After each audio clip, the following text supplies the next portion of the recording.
Hi, everybody. It's Fridays with Sue and Steph. And today,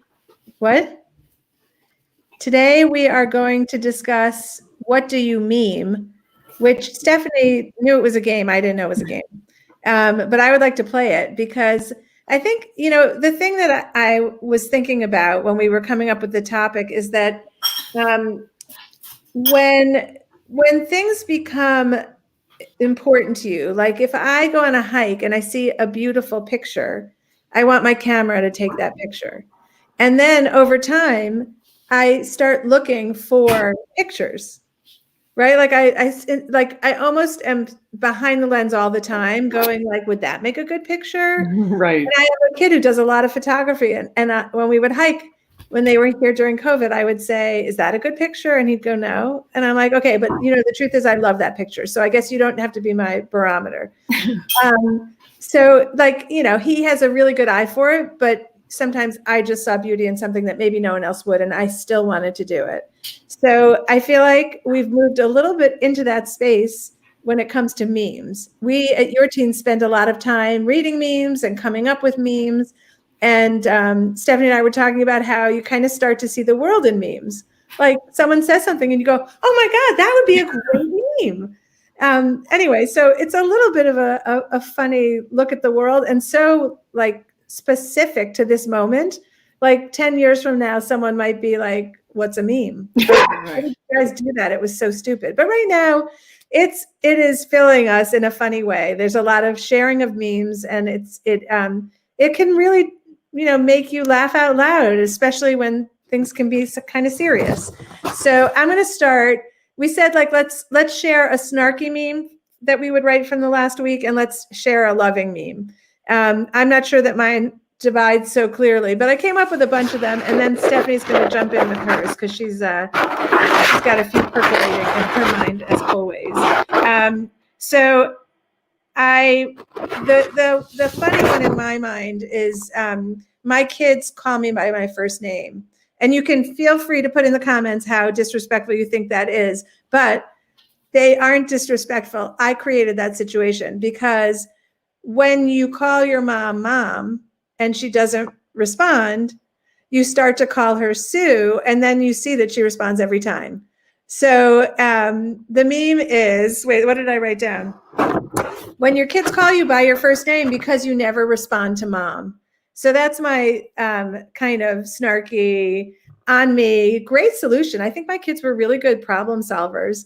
And I'll just tell you that when my son-in-law joined the family, I asked him what he wanted to call me. And he said, I always wanted to call if I got married, I always wanted to call the mom, but your kids call you Sue. So that seems really weird. Finally have one calling you mom, and it's the in-law. Yeah. That would be a meme. Okay, you're up, Steph. I don't and think you guys, you know how much we love you participating. So put your memes in the comments and we'll share them. What's your meme from the last week? Yeah, so my meme is one of my, I don't know if it's a meme. I don't think it's quite as good. I liked yours. He was watching me, our middle one, Ethan, one day I was calling, we had like airfares that were canceled, right? All the like COVID cancellations, right? So I'm trying to get money back on this. And then like, I didn't get a refund. One of the kids had picked up food and they messed up the orders. They were giving us a credit. So that was like money that was supposed to be coming back to us. And then there's a third item. Like a hotel, like something again, where we were supposed to get a refund and we didn't get a refund. Ethan's watching me like all week. And I'm like, Ethan, do you know what adulting is? It's just calling people to get your own money back. That's what adulting is. That's a great meme. Oh my God, we have to do that one. That is, if you like that meme, just put it in the comments. Do you think I'm like, seriously, like that is what, now I finally figured out what adulting is.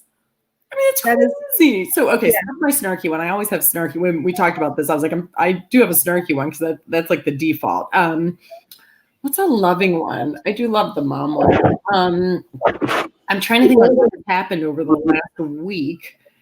I'm at a loss for it. Okay, I'll give you my snarky one. And then I'm sure you'll think of something while I'm talking. But when you overcorrect because you didn't want to be your mom, Oh. So I spent my life saying I did not want to overinvest in my kids' friendships because my mother was so overly invested in mine to the point that I think she mostly thought they were her friends.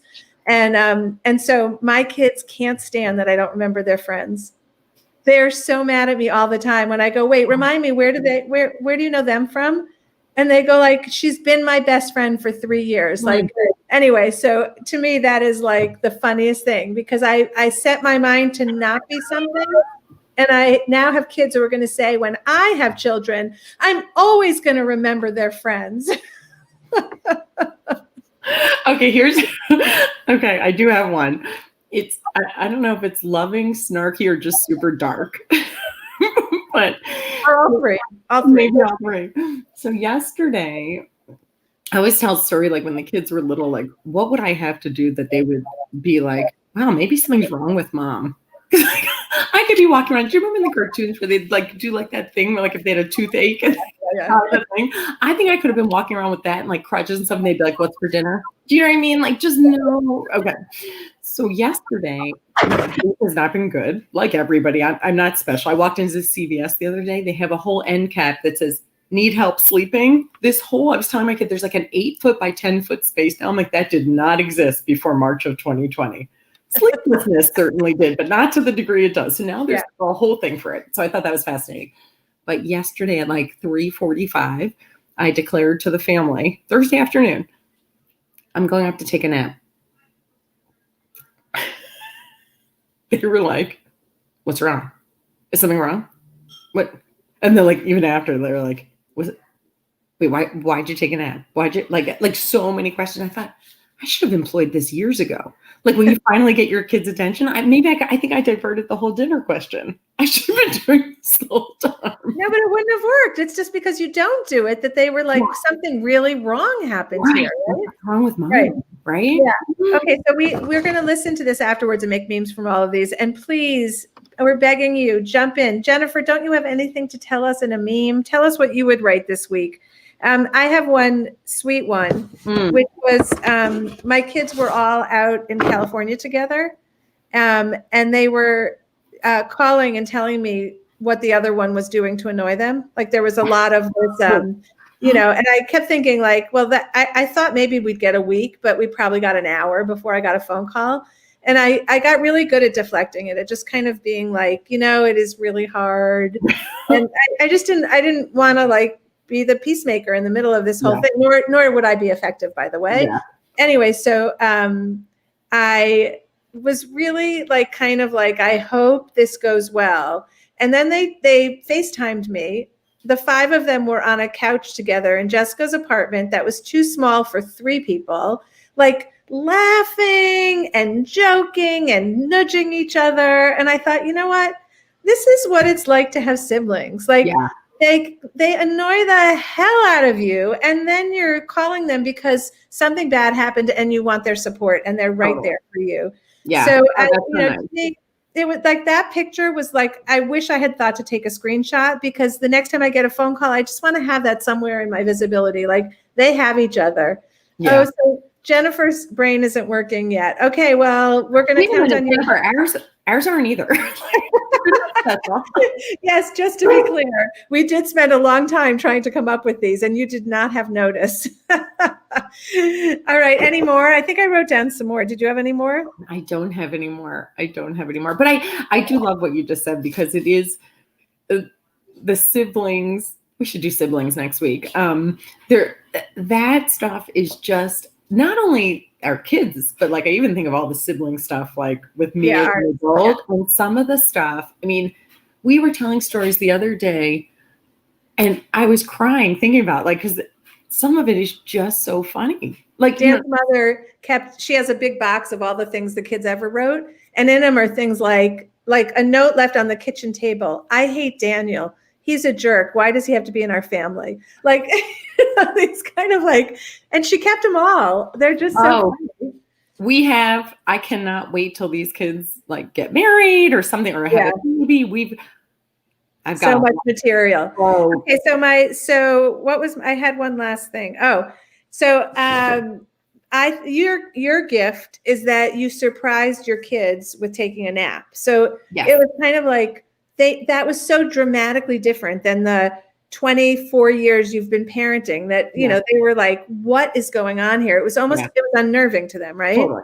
Yeah. So, I think the thing that I did, which was not shocking to my kids, because I did it for years, to your suggestion of maybe you should have done it, is that I could tune them out. And that goes to them calling me Sue, but it also goes to the point that like, it just didn't bother me because I really had this like gift. It is, I believe it's a parenting gift.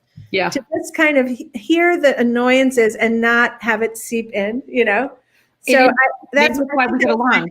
I think that's my superpower as a parent. Mine too. Todd always says, and I'm not sure if it's a compliment or not, but he's always like, you are gifted at tuning them out. But I really am. So to be fair, Todd has like, he would have been diagnosed with like sensory issues, right? Like, so big noises and all that stuff doesn't bother me. Like all that stuff. So like somebody can scream, someone can throw something against a wall, somebody like, and maybe Todd has misophonia. Wait, what's that? That's, we have an article about it. It's, well, everyone has it during COVID, but it's like the people who can't sit in a movie theater while someone's eating popcorn, or like the clinking of the spoon on the cereal bowl drives you, completely insane. I love to crack my gum. I mean, it is an activity for me. You do? Oh my God. It's a whole. I can't chew it. I mean, it's so obnoxious. I don't know how to chew gum other than cracking it. And it is like, I know it's off-putting. I know it's like nails on a chalkboard. So I have to like find my space. Like, okay, I'll go chew the gum in my bedroom. So next week, Sue and I are going to be talking about siblings and cracking our gum. If you want to join us. All right, everybody. Have a great weekend. Bye, and not much participation, but we still love you. Hopefully next week you'll come armored with stuff to tell us. So thank you very much. Have a great week. Bye, guys.